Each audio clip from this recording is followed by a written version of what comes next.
ఒకానొక సందర్భంలో బిలాల్ రదియల్లాహు అన్హు వారిని అబూజర్ గిఫారీ రదియల్లాహు అన్హు వారు ఒక మాట తిట్టేశారు. బిలాల్ రదియల్లాహు అన్హు వారి యొక్క తల్లి గురించి ఒక మాట టక్కున అనేశారు. బిలాల్ రదియల్లాహు అన్హు వారికి చాలా బాధ కలిగి ప్రవక్త సల్లల్లాహు అలైహి వసల్లం వారి దగ్గర ఫిర్యాదు చేశారు. ప్రవక్త సల్లల్లాహు అలైహి వసల్లం వారు అన్నారు, అబూజర్, నీలో ఇంకా అజ్ఞానపు కాలము నాటి కొన్ని చేష్టలు పోలేదయా అని అన్నారు. ఈ మాట వినగానే అబూజర్ రదియల్లాహు అన్హు వారు ప్రవక్త చెప్పినటువంటి ఆ ఒక్క మాటతో బాధపడిపోయి కింద పడుకున్నారు. బిలాల్, నీ కాలితో నా చెంప మీద తొక్కనంత వరకు నేను ఇక్కడి నుంచి లెయ్యను, నన్ను క్షమించు అని క్షమాపణ కోరారు. బిలాల్ రదియల్లాహు అన్హు వారు ఎవరు?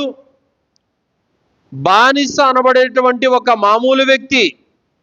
అబూజర్ గిఫారీ రదియల్లాహు అన్హు వారు ఎవరు? ఈయన గిఫారా తెగకే నాయకుడు. ఉన్నతమైనటువంటి వంశంలో పుట్టినటువంటి వాడు, తమ జాతిలో తమ తెగలో పేరు ప్రాఖ్యాతులు ఉన్నటువంటి ఒక గొప్ప వ్యక్తి అబూజర్ గిఫారీ రదియల్లాహు అన్హు వారు. ఈయనేమో బానిస, కట్టుకోవడానికి బట్టలు కూడా సరిగా లేనటువంటి బానిస. నా పేరేంటి, నా గొప్పతనం ఏంటి, నేనేంటి, ఆఫ్టర్ ఆల్ వాడి ముందర నేను తలదించడమా? ఈ అహం అనేది వాళ్ళల్లో ఎన్నడూ లేదు సోదరులారా. మరి గిఫారా తెగకు నాయకుడైనటువంటి అంతటి గొప్ప వ్యక్తి ఒక బానిస ముందర తల వంచడానికి కారణం ఏమిటి? సోదరులారా, ప్రవక్త ముహమ్మద్ సల్లల్లాహు అలైహి వసల్లం వారి యొక్క మాటలను వాళ్ళు హృదయానికి తీసుకున్నారు, తమను తాము సంస్కరించుకున్నారు. ఇదే సంస్కరణ, ఇదే ప్రవక్త మాటల పట్ల విధేయత, ఇదే అల్లా గ్రంథం పట్ల విధేయత మనలో గనక ఉంటే ఎన్ని పట్టింపులు, ఎన్ని పంతాలు, ఎన్ని యొక్క విభేదాలు ఉన్నప్పటికీ కూడా మనము 4 అడుగులు దిగి వచ్చి మరి కలిసిపోవడానికి సిద్ధంగా ఉంటాము.